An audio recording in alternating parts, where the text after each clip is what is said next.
palakihan ng kayang isubong kumanoy. Ganon? Accept the challenge or not? It's okay. Go. So. Now repeat after me. I love Angono.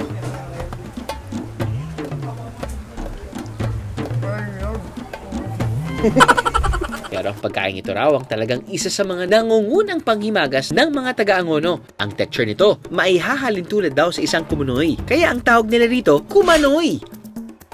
Napadpad na yata kami dito, Nonon. Matagal na ba yun? 2019. 2019. 2019, pre-pandemic, bago mag-pandemic. Oo, tapos na natikman na rin namin talaga masarap na kumanoy nyo, Nay eh.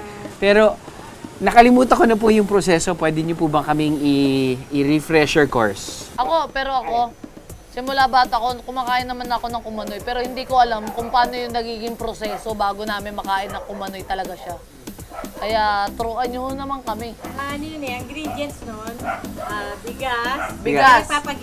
Bababad mo na yung bigas, tapos papagiling. Pagkatapos igiling, edi sasalang ko na siya dun sa ano. May Salang. kasama po yung gata, Gata. asukal. Asukal. Siyempre, para medyo masarap-sarap ang lasa, may pandan. Pandan. Pagpapakulo po dun sa kawa. Kawa.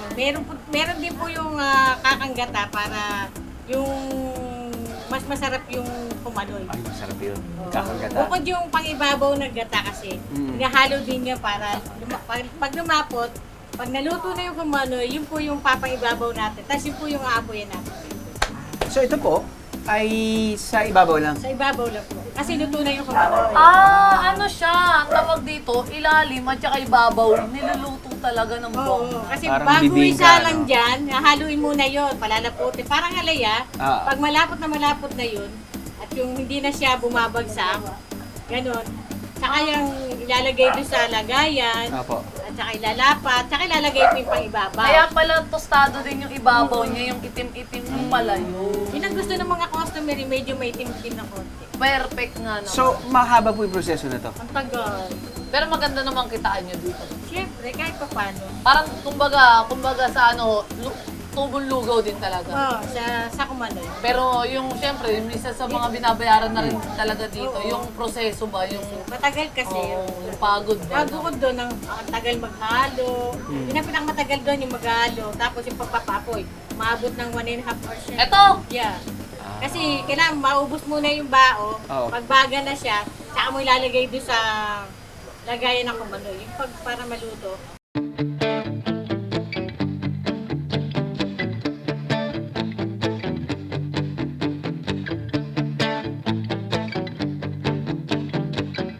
Baluarte mo to. Go ahead. Ladies first, kumbaga. Pero, Kuya Drew, ikaw Yes. naman ay kasal na. Opo. Ikaw ay alam mo na yung mga proseso ng mga kasal-kasal. Opo. Dito sa atin, para lang may thrill, Para may thrill. palakihan kung sino mas malaking maisubong nilo. Ano bang tawag nga? Kumunoy. Nilupak. Nilupak Kumunay- ang muntik kumunoy. kong sabihin. Kumunoy. Kumunoy. Ay, ano nga ho? Kumanoy. Kumanoy. Yun ang gagawin natin. Palakihan ng kayang isubong kumanoy. Ganon? Accept the challenge or not? It's okay. Iwa mo yung sarili mo. Okay. No, mali yun. Yan na yan. Yun na yun.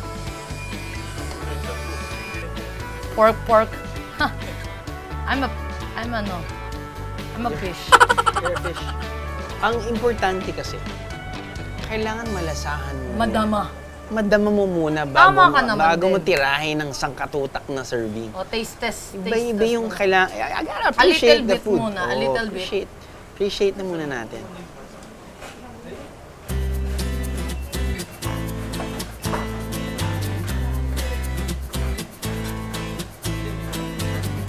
Feeling ko yung proseso ng Yung effort, yung effort definitely, pero talaga yung nagle-level up na taste, added level nga is this layer on top Kung na ano sinunog yung nila. sinigang natin Sarap. kanina. Grabe.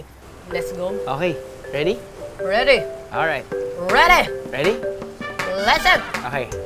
Go. So,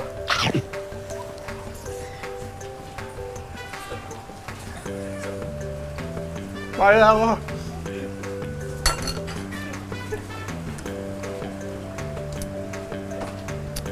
Now repeat after me. I love Angono.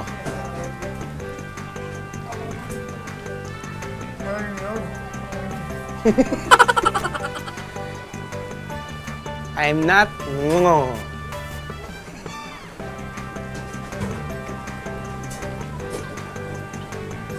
Tubig? Basic. Walang kahirap-hirap. Basic! Basic!